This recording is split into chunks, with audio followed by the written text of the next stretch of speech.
তো গাইজ আজকে আমাদের এখানে রেডি হচ্ছে JBL এর SRX 715 ক্যাবিনেট, যেটা আর কি সিঙ্গেল 15। তো এটা আমাদের অর্ডারের ছিল। চলো তোমাদেরকে দেখাই আমাদের এখানে কেমন কাজ হয় এবং আমাদের কাজের কেমন কি ফিনিশিং। তো গাইজ আমরা যে স্ক্রু ব্যবহার করি ক্যাবিনেটে, ওটা হচ্ছে 2 ইঞ্চির। আর খালি স্ক্রু না, তার সাথে তার কাটাও থাকে, প্লাস আঠাও থাকে। তোমরা দেখে নিতে পারো এখানে, আর অনেকটা ঘন ঘন করে দেওয়া হয়েছে। তো আমাদের এখানে সবকিছু একদম কোয়ালিটি ওয়াইজ ইউজ হয়। তো গাইজ এদিকে তোমরা দেখে নিতে পারো অনেকটাই কাজ হয়ে গেছে, এখন খালি ফিনিশিং এর কাজ চলছে। এই ক্যাবিনেটটা যেহেতু কার্পেট দিতে হবে, তো এরপরে আমাদেরকে এটাতে কার্পেট পরাতে হবে, তারপর রেডি ক্যাবিনেট।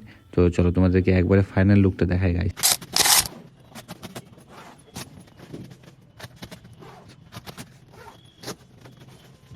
তো এই হচ্ছে গাইস ফাইনাল লুক, দেখে নিতে পারো। এটা হচ্ছে কার্পেট, যেহেতু তোমরা আগেই দেখছো কার্পেট, এটা কভার কোয়ালিটি দেখতে পারো, থিকনেস দেখতে পারো কভারের। জালি হচ্ছে 16 গেজের জালি, ঠিক আছে। এটা হচ্ছে ফাইনাল লুক। তো স্ক্রিনে দেওয়া নাম্বার আছে, তোমাদের লাগলে সেখান থেকে কন্ট্যাক্ট করে নিতে পারো।